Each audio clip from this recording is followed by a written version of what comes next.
That Brown safety Ronnie Hickman was jumped at a hotel in Manhattan. This happened early this morning. That's Hickman you're seeing on your screen there. A statement from the Browns about the incident says Hickman, who's 24 years old, played his college football at Ohio State, was treated for minor injuries and released from the hospital. We're told that Hickman is currently resting with his family at this hour. No word yet on any arrests in this incident, but we'll keep following this story. At first, it sounded routine, a short statement, a player minor injuries, home resting with family, but the timing didn't feel routine because early Monday morning, in a hotel lobby, at 4:30 a.m., something happened to Cleveland Browns safety. Ronnie Hickman and the Browns chose their words carefully, not dramatically, not emotionally, just carefully, and sometimes that's when the real story starts. The Browns didn't wait long to respond. Their spokesperson released a statement confirming.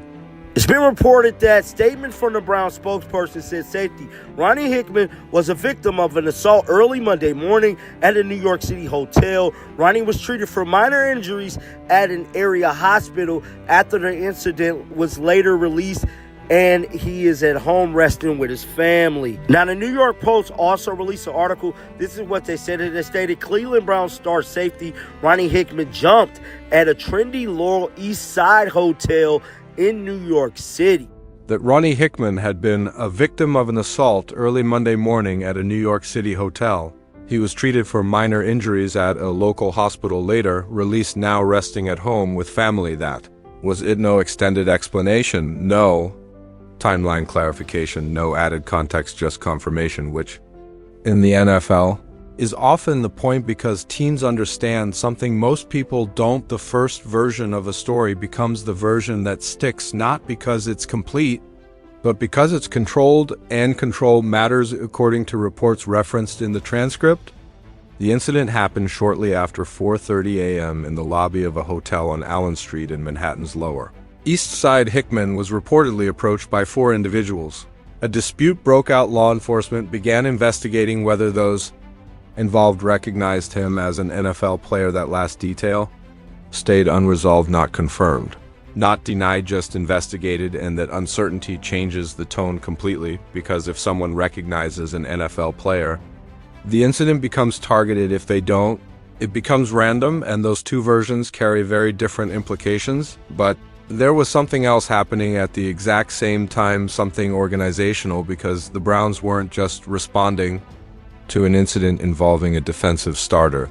We're in the middle of restructuring the defense itself, and those two timelines overlapped in a way that didn't feel accidental, not because they were connected, but because of what they exposed about timing. The Browns had just hired a new defensive coordinator, a first-time defensive coordinator, someone stepping into a leadership role for the first time at this level, and suddenly, before that system even began, one of the defense's starting safeties was involved in an early morning incident hundreds of miles away from the facility, which created a question nobody answered directly. Not what happened, but what happens next in NFL. Teams operate in layers. There's the public layer, statements, confirmations, carefully structured language, and then there's the operational layer, the one nobody sees, because teams don't just react to events like this emotionally, they react structurally. Ronnie Hickman wasn't just any player on the roster, according to the transcript. He had just finished a breakout season as a starter, which means he wasn't fighting for relevance. He had already crossed that threshold. He was part of the system, and systems depend on stability. At the exact same time this incident occurred, Cleveland had just made a significant defensive decision. They hired Mike Rutenberg, previously the Falcons' defensive pass game coordinator, to become their new defensive coordinator. This would be his first time holding that title. First-time coordinators operate under a different kind of pressure, not public pressure, internal pressure, because they aren't just installing schemas, they're establishing authority. Authority in the NFL isn't declared, it's observed. Players watch how leadership responds to instability, not because they question leadership openly, but because they're measuring consistency. The transcript made something else clear. The Browns were planning continuity. Rutenberg did not anticipate changing the defensive scheme significantly.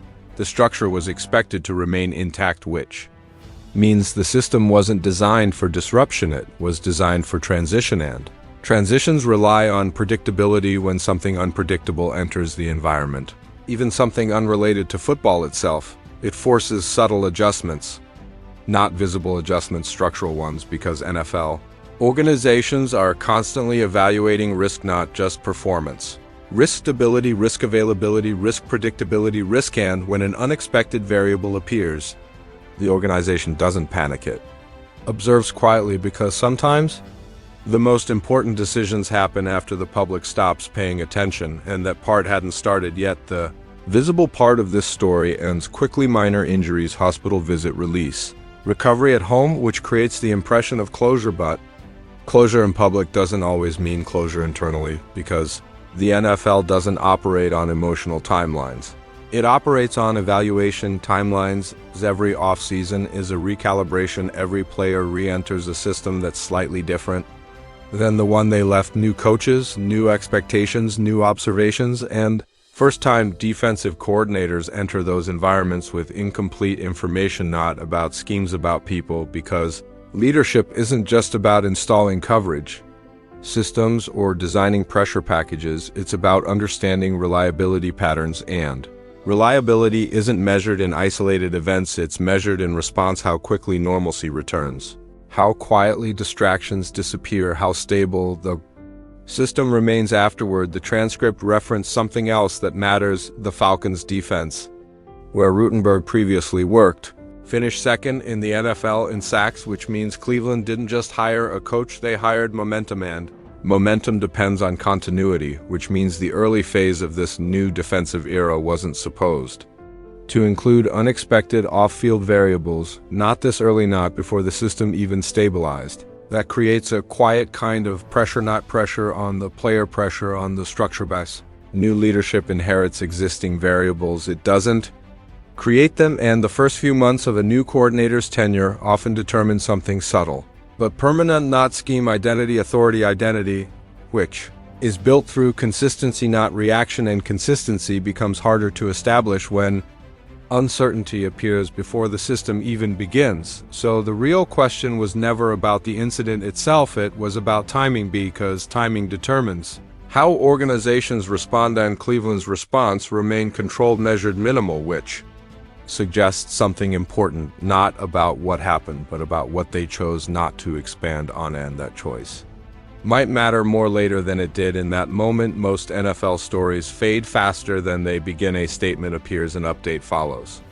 and then silence replaces both. But silence isn't empty, it's observational, because organizations don't just move forward, they move forward while watching stability, watching patterns, watching response, and sometimes the moment that looks smallest at the time quietly becomes the moment everything adjusts around, not immediately, but eventually. And the only real question now is whether this was just an isolated moment, or the first signal of something the Browns themselves are still trying to understand.